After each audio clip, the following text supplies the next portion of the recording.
ഇവിടെ വരുന്ന ഒരു സ്ത്രീ എല്ലാ രാത്രിയിലും ഒരു വലിയ സ്വപ്നം കാണും. ഒരു പെണ്ണ്, ഒരു ബാല്യക്കാരത്തി, ചെറുപ്പക്കാരത്തി, 40 വയസ്സ്, യൗവനം ബാക്കി നിൽക്കുന്ന ഒരു പെണ്ണിൻ്റെ പുതപ്പിൽ ഒരു വലിയ കയറി കിടക്കുക. രാത്രിയായ മരിച്ചു ഒരു വലിയ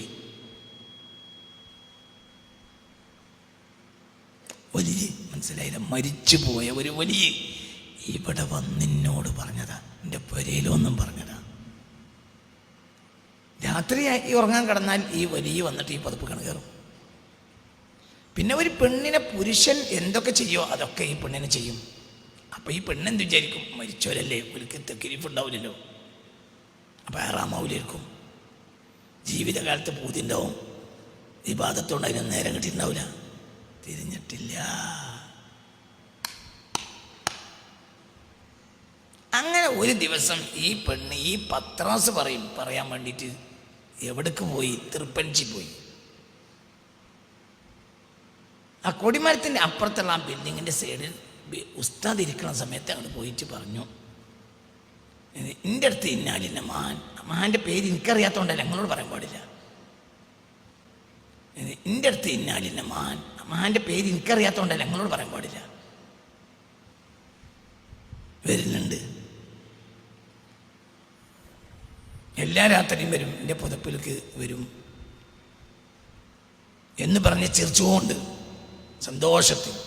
അപ്പോൾ ഈ സ്ത്രീ എന്നോട് പറഞ്ഞ, ഈ സ്ത്രീ ഇന്ന് കോഴിക്കോട് ജില്ലയിലുണ്ട്, മരിച്ചിട്ടില്ല.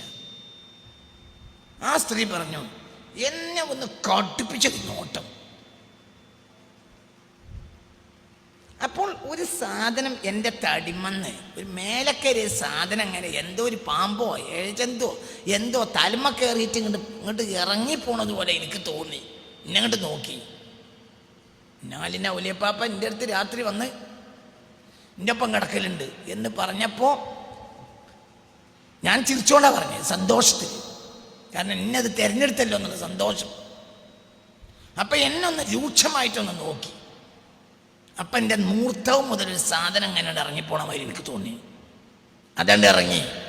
അപ്പോൾ പറഞ്ഞു, തിരിഞ്ഞു നോക്കിക്കളാണ്. തിരിഞ്ഞു നോക്കുമ്പോൾ നഗ്നനായ കറുകറുത്ത മനുഷ്യൻ ഓടണ് കണ്ടു. ഞാൻ ഇനി വരൂലട്ടോ എന്ന് പറഞ്ഞു. പിന്നെ വന്നിട്ടില്ല. എങ്ങനെയുണ്ട് ഇത്? ഈ സ്ത്രീ എന്നോട് ഇവിടെ വന്ന് പറഞ്ഞതാ.